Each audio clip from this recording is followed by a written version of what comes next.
Hi everyone, welcome to our Score It Academy once again.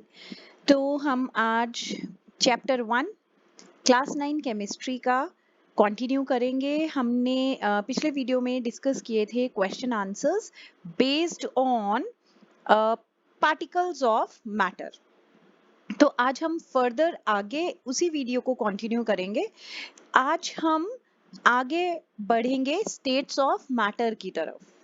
तो सबसे पहले if you remember हमने पढ़ा था कि जो मैटर की फिजिकल क्लासिफिकेशन है, ठीक है, फिजिकल क्लासिफिकेशन के बेस पर matter is of 3 types, right? Solids, liquids and gases.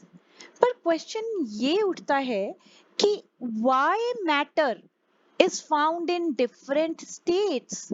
ये जो मैटर है, ये जो हमारे आसपास चीजें हैं, ये इन 3 डिफरेंट स्टेट्स में क्यों पाई जाती हैं? क्यों कुछ चीजें सॉलिड हैं, कुछ लिक्विड हैं और कुछ गैसेस हैं? ऐसा क्यों है? It's all due to the arrangement of particles of matter. ठीक है, ये सब कुछ किसकी वजह से है? ये सिर्फ और सिर्फ डिपेंड करता है कि जो भी मैटर है उसके पार्टिकल्स कैसे अरेंज्ड हैं। ठीक है, अगर किसी चीज के पार्टिकल्स बहुत नजदीक नजदीक अरेंज्ड हैं, they are very close to each other, then we say that matter is solid.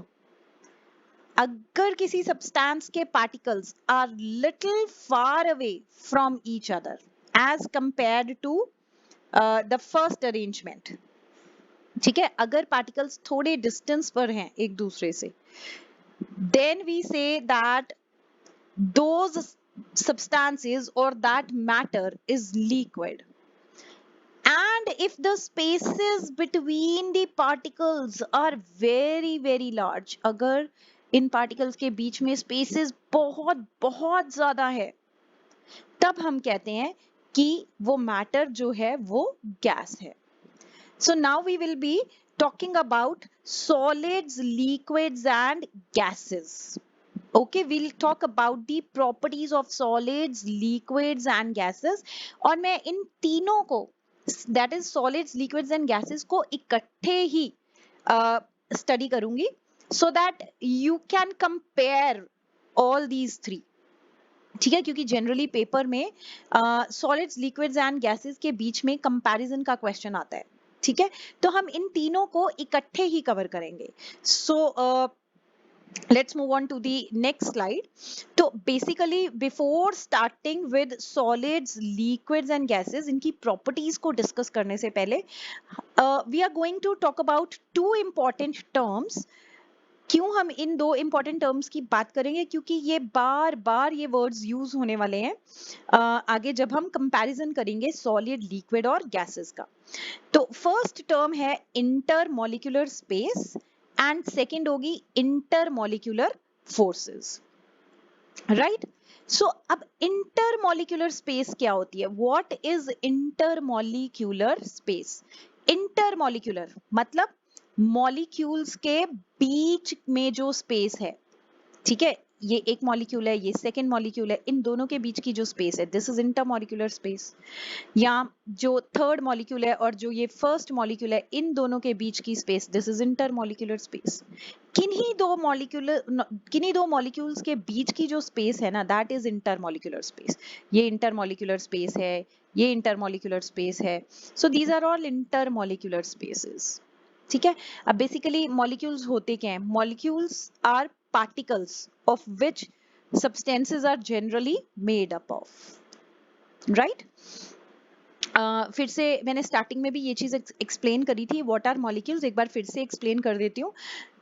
We have studied कि द स्मॉलेस्ट और द बेसिक यूनिट जहां से लाइफ स्टार्ट होती है या लिविंग ऑर्गेनिज्म की फॉर्मेशन स्टार्ट होती है, तो सबसे पहले जो सबसे छोटा पार्टिकल यूज होता है दैट इज सेल, है ना? लिविंग ऑर्गेनिज्म में अगर हम बात करें तो सबसे छोटी चीज जहां से लिविंग ऑर्गेनिज्म बनना स्टार्ट होता है दैट इज अ सेल।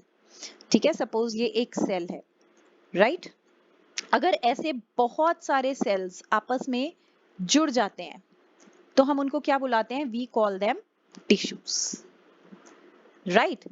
ये तो थी लिविंग ऑर्गेनिजम्स की बात, but if we talk about non living organisms, तो नॉन लिविंग ऑर्गेनिजम्स में हम सेल्स, टिश्यूज की बात नहीं करते। नॉन लिविंग ऑर्गेनिजम्स में या नॉन लिविंग थिंग्स में जो सबसे छोटी चीज जहां से नॉन लिविंग सब्सटेंस बनना स्टार्ट होता है, जैसे एक ब्रिक है, ठीक है, ब्रिक का जो सबसे छोटा पार्टिकल है उसको हम सेल नहीं बुलाते, उसको हम बुलाते हैं एटम। ऑलराइट? तो जब बहुत सारे ऐसे एटम आपस में जुड़ जाते हैं, मतलब जब दो या दो से ज्यादा एटम आपस में जुड़ जाते हैं, तब हम उसको बुलाते हैं molecule. What we call it? Molecule, right? आपने देखा होगा या पढ़ा होगा कि वेन एवर लाइक जब हम ऑक्सीजन का फॉर्मूला लिखते हैं, है ना, हम O2 लिखते हैं, हाइड्रोजन का लिखते हैं, हाइड्रोजन गैस का, ऑक्सीजन गैस, हाइड्रोजन गैस, तो हम O2 H2 ऐसे करके लिखते हैं, या हम वाटर का फॉर्मूला लिखते हैं तो हम H2O करके लिखते हैं। अब O2 का मतलब क्या है? इसका मतलब ये है कि जो हमारे आसपास ऑक्सीजन गैस है ना, वो किसकी बनी है? ऑक्सीजन एटम्स की, है ना? बट जो ऑक्सीजन एटम्स है ना, वो ऐसे अकेले अकेले नहीं घूम रहे हैं, ठीक है? O2 का मतलब है कि ये जो हमारे आसपास ऑक्सीजन गैस है, इसमें क्या है कि दो ऑक्सीजन एटम्स आपस में बॉन्डेड है, राइट? ठीक है, ऐसे ग्रुप बना हुआ है दो दो ऑक्सीजन एटम्स का, राइट? अब यहाँ पे क्या हो गया? एक से ज्यादा एटम हो गया ना, ये दो एटम्स आपस में जुड़े हुए हैं, तो हम यहाँ पर इसको ऑक्सीजन एटम नहीं बोलेंगे, हम बोलेंगे oxygen molecule. This is oxygen molecule. ऐसे हाइड्रोजन भी एटॉमिक फॉर्म में नहीं होती। हाइड्रोजन, हमारे आसपास जो हाइड्रोजन है वो ऐसा नहीं है कि ऐसे अकेले अकेले हाइड्रोजन एटम्स घूम रहे हैं, नहीं, दो हाइड्रोजन एटम्स आपस में जुड़े हुए हैं, राइट? सो जब एक से ज्यादा एटम्स आपस में जुड़े हुए हैं तो हम उसको बुलाते हैं मॉलिक्यूल। ये रहा वाटर, वाटर दो हाइड्रोजन एटम्स का बना है और एक ऑक्सीजन एटम का, राइट? एक ऑक्सीजन एटम है, दो हाइड्रोजन एटम है जो आपस में जुड़े हुए हैं। तो अब यहाँ पर तीन एटम्स आपस में जुड़ गए, तो अब ये एटम नहीं हम इसको बुलाएंगे वाटर का, इसको हम बुलाएंगे वाटर मॉलिक्यूल। मतलब दो जब एटम आपस में जुड़े हैं या दो से ज्यादा, then we call it molecule, ठीक है? और जनरली जितने भी सब्सटेंसेस है ना हमारे आसपास, वो एटॉमिक फॉर्म में नहीं है, वो मॉलिक्यूल्स से ही बने हुए हैं। ऑलराइट? तो इसीलिए हम जनरली वर्ड यूज करते हैं मॉलिक्यूल्स, एंड यहाँ पर हमने वर्ड जो है वो यूज करा है intermolecular space, right? Intermolecular space means matter जिन मॉलिक्यूल्स का बना हुआ है उनके बीच जो स्पेस है, that is intermolecular space, right? फिर आते हैं इंटरमॉलिक्यूलर फोर्सेस। ये क्या होते हैं? अब ये एक मॉलिक्यूल है, ये दूसरा मॉलिक्यूल है वाटर का, ठीक है? इन दो वाटर मॉलिक्यूल्स के बीच में एक फोर्स ऑफ अट्रैक्शन है, इस फोर्स ऑफ अट्रैक्शन को हम बोलेंगे इंटरमॉलिक्यूलर फोर्स। या सपोज करो ये एक ऑक्सीजन मॉलिक्यूल है, ठीक है, यहाँ पे कोई दूसरा ऑक्सीजन मॉलिक्यूल है, राइट, घूम रहा है, इनके बीच में जो फोर्स ऑफ अट्रैक्शन होगा that is called intermolecular force, right? तो बेसिकली एक सब्सटेंस सॉलिड होने वाला है या लिक्विड होने वाला है या गैस होने वाला है, ये डिपेंड करेगा कि उनके बीच में इंटरमॉलिक्यूलर स्पेस कितनी है, राइट? एंड इस इंटरमॉलिक्यूलर स्पेस पे डिपेंड करेगा कि इंटरमॉलिक्यूलर फोर्सेस कितने हैं, ठीक है? जैसे आप अगर आप इस पिक्चर को ऑब्जर्व करें जो आपकी स्क्रीन पर है, यहाँ पे आप फर्स्ट सॉलिड के पार्टिकल्स को देखिए। सॉलिड के पार्टिकल्स के बीच में ये जो स्पेस है इंटरमॉलिक्यूलर स्पेस है, ये पिंक बॉल्स क्या डिपिक्ट कर रही हैं? Molecules, right? तो इनके बीच में जो स्पेस है वो बहुत कम है, ठीक है? तो सॉलिड्स के केस में क्या होता है, जो इंटरमॉलिक्यूलर स्पेसेस हैं दे आर द लीस्ट, सबसे कम स्पेसेस होती हैं। सबसे कम स्पेस है मतलब particles are very close to each other, बहुत पास पास हैं पार्टिकल्स, तो इनमें क्या होने वाला है, जो इंटरमॉलिक्यूलर फोर्सेस हैं वो बहुत स्ट्रांग होने वाले हैं। ठीक है, तो स्पेस सॉलिड्स में लीस्ट होती है पार्टिकल्स के बीच में, जिसकी वजह से इंटरमॉलिक्यूलर फोर्सेस जो हैं वो मैक्सिमम या स्ट्रॉन्गेस्ट होते हैं। राइट, तो दो डिफरेंसेस तो हमने यही कर लिए, एक तो least space in case of solid, ठीक है, पार्टिकल्स के बीच में जो स्पेस है वो बहुत कम है, जिसकी वजह से जो फोर्स ऑफ अट्रैक्शन है वो मैक्सिमम है सॉलिड के केस में।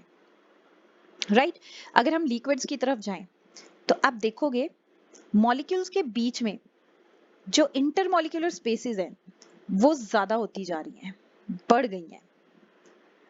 राइट, इंटरमॉलिक्यूलर स्पेसेस बढ़ने की वजह से क्या हो गया है, पार्टिकल्स आपस में दूर दूर हो गए हैं। राइट, दूर दूर हो गए हैं पार्टिकल्स, तो इनमें जो फोर्स ऑफ अट्रैक्शन है दो पार्टिकल्स के बीच में ये कम हो जाएगा as compare to solid. Alright, तो लिक्विड्स के केस में क्या है, इंटरमॉलिक्यूलर जो स्पेस है it is going to be more. Okay, it is going to be more as compare to solids. And क्योंकि स्पेस बढ़ गई है पार्टिकल में, तो intermolecular forces will be less as compare to solid. And अगर हम gas की बात करें तो जो इंटरमॉलिक्यूलर स्पेसेस हैं they are going to be maximum, ये मैक्सिमम होने वाली हैं इंटरमॉलिक्यूलर स्पेसेस। ठीक है, पार्टिकल्स बहुत बहुत दूर होने वाले हैं एक दूसरे से। अगर आप कंपेयर करो, पिक्चर को देखो सॉलिड, लिक्विड और गैस की, गैस में पार्टिकल्स बहुत दूर दूर है। ठीक है, तो मैक्सिमम इंटरमॉलिक्यूलर स्पेस होती है गैसेस के पार्टिकल्स के बीच में, जिसकी वजह से इंटरमॉलिक्यूलर फोर्सेस क्या हो जाते हैं, लीस्ट।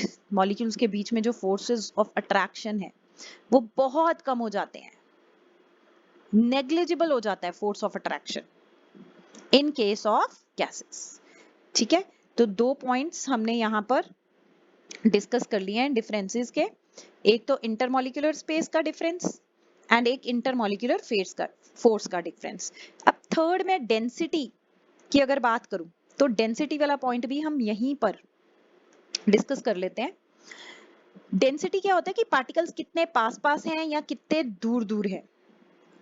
जितने पार्टिकल्स आपस में पास में होते हैं उतना हम बोलते हैं कि डेंसिटी ज्यादा है। मैंने एक एग्जांपल दिया था शुरू में डेंस फॉरेस्ट का, कि जैसे जंगल घने होते हैं, जंगल घना या जंगल डेंस कब होता है, जब पेड़ बहुत पास पास में होते हैं, है ना। तो ऐसे ही एक सब्सटेंस डेंस कब होने वाला है, जब पार्टिकल्स बहुत पास पास में है।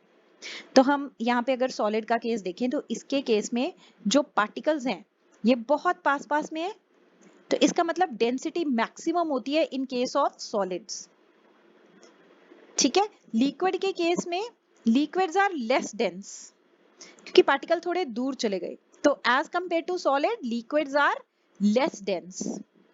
गैसेस में डेंसिटी मिनिमम है, पार्टिकल्स बहुत दूर दूर है, घना जंगल नहीं है, पास पास में नहीं है particles, they are very very far away, तो हम बोलेंगे गैसेस की डेंसिटी मिनिमम है। ठीक है, तो यहाँ पे मैंने आपको 3 पॉइंट्स ऑफ डिफरेंसेस करा दिए पिक्चर के थ्रू। Let's move on to the next. अब ये एक टेबल है, इसमें मैंने तीनों स्टेट्स को, that is solids, liquids and gases को कंपेयर कर दिया है।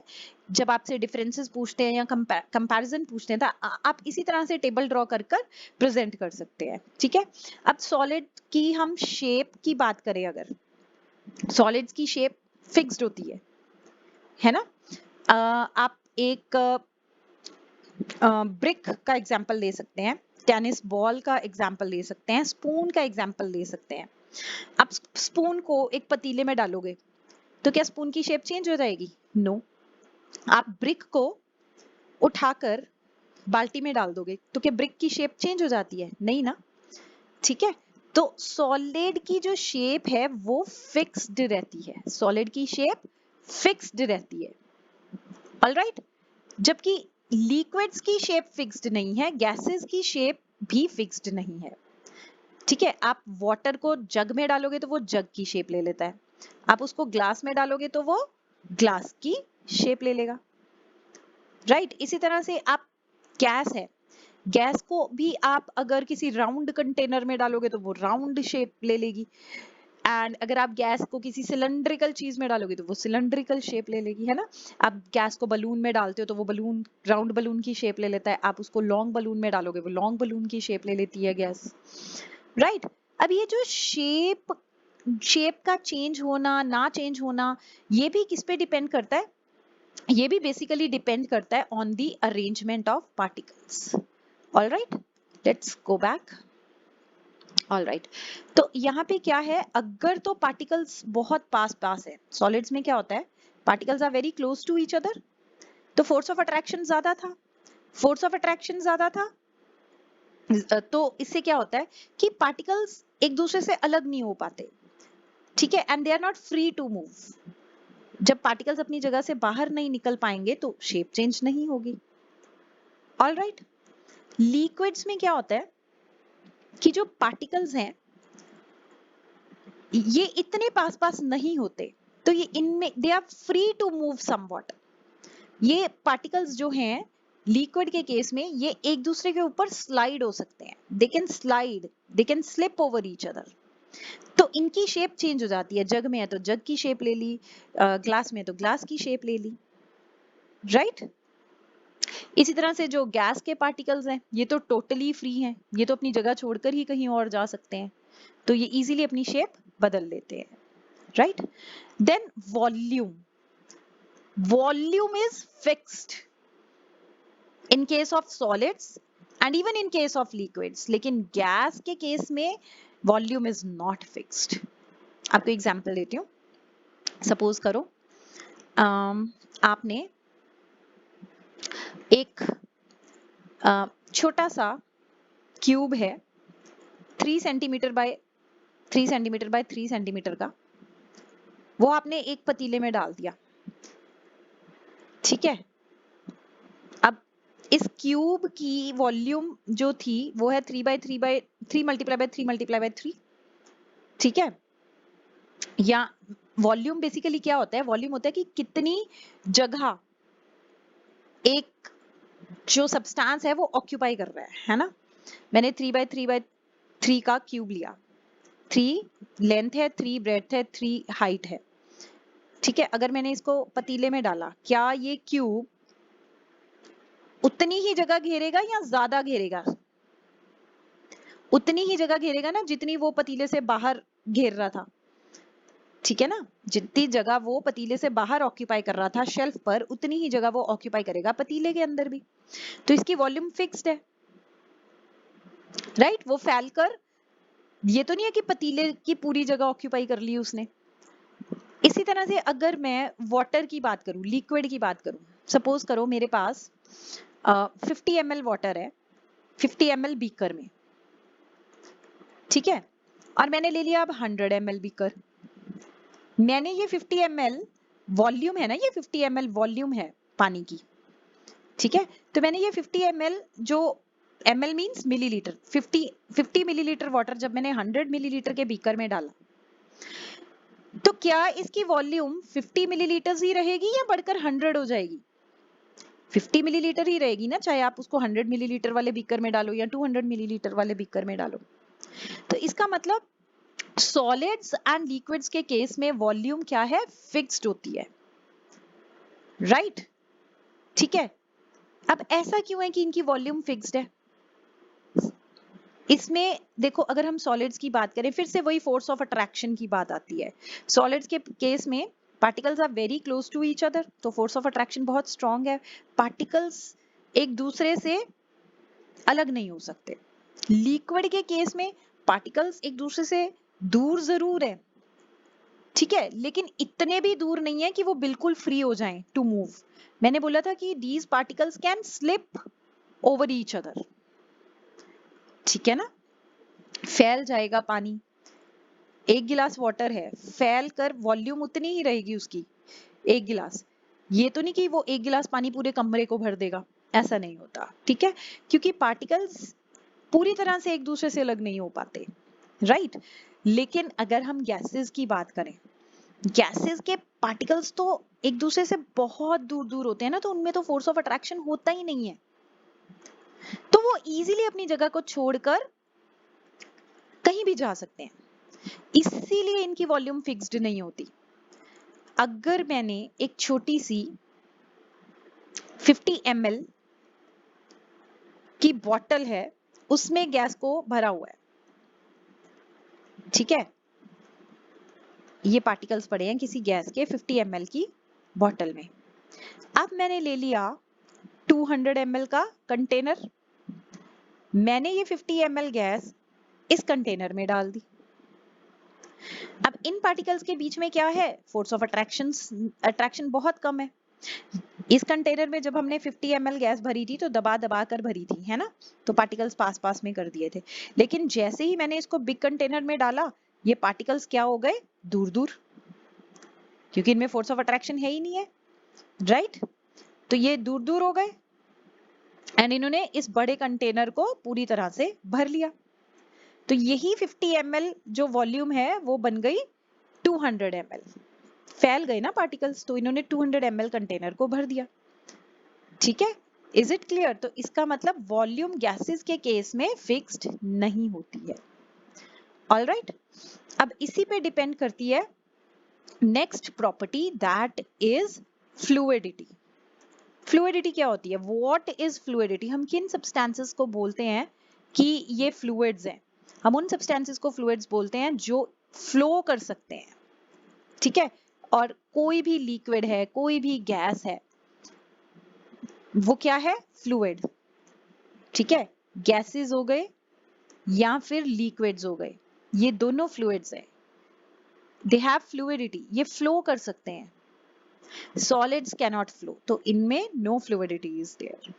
फिर से सब में वही रीजन लगेगा, फोर्स ऑफ अट्रैक्शन, क्योंकि पार्टिकल सॉलिड के केस में बहुत पास में है, तो फोर्स ऑफ अट्रैक्शन स्ट्रॉन्ग है, तो पार्टिकल्स अपनी जगह छोड़ ही नहीं सकते, तो वो फ्लो नहीं करते।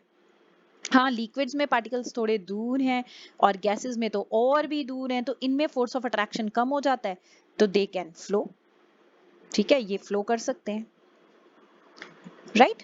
रिजिडिटी, रिजिडिटी होता है कि एक चीज में क्षमता होती है कि वो अपनी शेप को बरकरार रखे, उसको चेंज ना होने दे। सॉलिड्स रिजिड होते हैं, उनकी शेप चेंज होती ही नहीं है, क्योंकि पार्टिकल्स में फोर्स ऑफ अट्रैक्शन बहुत स्ट्रॉन्ग है, बिकॉज बहुत पास पास में है पार्टिकल्स।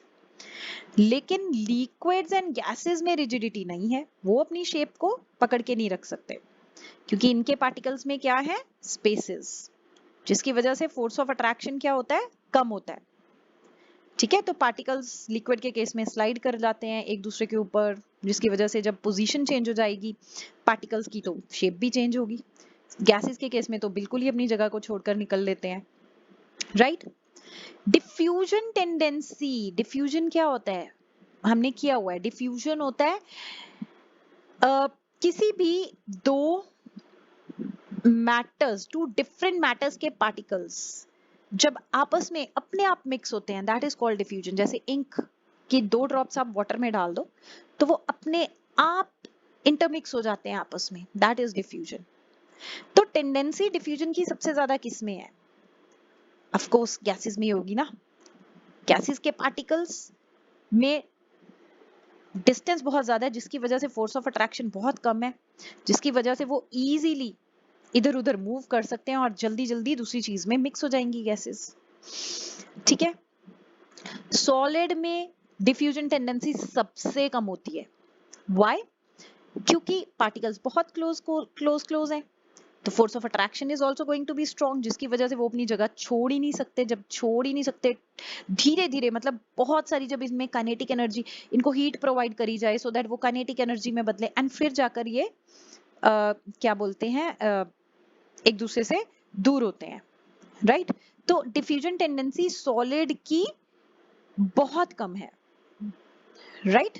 हीट प्रोवाइड करनी पड़ेगी, या फिर आपको आप जब स्पून से भी डिसॉल्व करते हो शुगर को, या तो हीट करके करोगे, या आप स्पून से भी जब यू नो शुगर को डिसॉल्व करते हो वाटर में, तब भी फ्रिक्शन की वजह से क्या होता है, हीट जनरेट होती है, तो पार्टिकल्स में एनर्जी आती है, फिर वो शुगर पार्टिकल्स क्रिस्टल से निकलते हैं। लिक्विड्स में डिफ्यूजन टेंडेंसी सॉलिड से ज्यादा है, क्योंकि पार्टिकल्स दूर दूर हैं तो एस्केप कर जाते हैं, है ना, लेकिन गैसेस से कम है लिक्विड की diffusion tendency. Oh it's all about the arrangement of particles, दूर हैं या पास हैं, क्योंकि उसी पे डिपेंड करेगा force of attraction, right. Solids की अपनी एक डिस्टिंक्ट बाउंड्री होती है, ऑफ कोर्स जब फिक्स्ड शेप है तो एक डिस्टिंक्ट बाउंड्री भी होगी। लिक्विड्स गैसेस की तो कोई फिक्स्ड शेप ही नहीं है, तो कोई पर्टिकुलर डिस्टिंक्ट बाउंड्री नहीं है, जिस भी चीज में डालोगे उसकी बाउंड्री को ही वो अपनी बाउंड्री बना लेते हैं, ठीक है। नेक्स्ट प्रॉपर्टी आती है compressibility. Compressibility, solids can not be compressed. भाई कंप्रेसिबिलिटी होता है, कंप्रेस करने का मतलब है किसी चीज को दबाकर जब हम उसकी वॉल्यूम रिड्यूस कर सकें। आप स्पॉन्ज को अपने हाथों में लेकर, या आप कोई सॉफ्ट कोई भी कॉटन है उसको आप कंप्रेस कर सकते हो दबाकर, है ना, क्योंकि उसके बीच में क्या है, स्पेसेस हैं, है ना, तो वो चीजें दब जाती हैं, राइट। लेकिन अगर हम एक ब्रिक की बात करें, ब्रिक को आप हाथों से दबाने की कोशिश करो,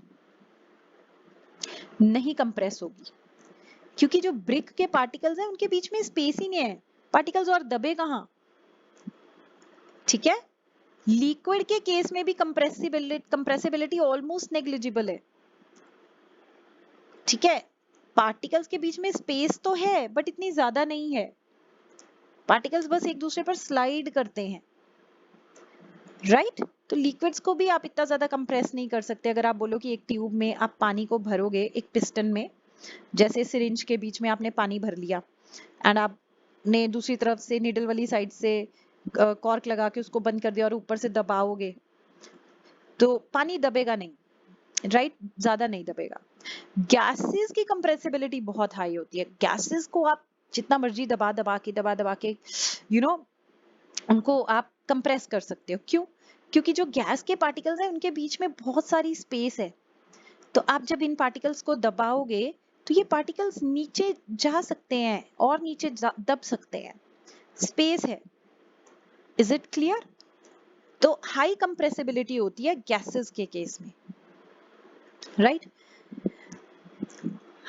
देन सॉलिड को रखने के लिए किसी कंटेनर की जरूरत है? नहीं, ये तो फ्लो ही नहीं करते, आप इनको कहीं पे भी रख दो। डस्टर है, पेन है, इन चीजों के लिए जरूरी नहीं है कि पेन को आपने जी नहीं मेरे को तो इसको किसी गिलास में रखना पड़ेगा, अगर ऐसे रख दूंगी तो फ्लो कर जाएगा, नहीं। पेन को आप टेबल पे यूं ही बेड पर कहीं पे भी छोड़ देते हो, you don't need a container to hold. Liquids and gases के लिए हमें कंटेनर चाहिए, ठीक है। मैं ये तो नहीं बोल सकती हाँ भाई दूध को हाथ में दे दो और मैं बेड पे रखाती हूँ ऐसे ही उल्टाकर, पूरे बेड पे स्प्रेड हो जाएगा ना, तो you need a container to hold the liquids.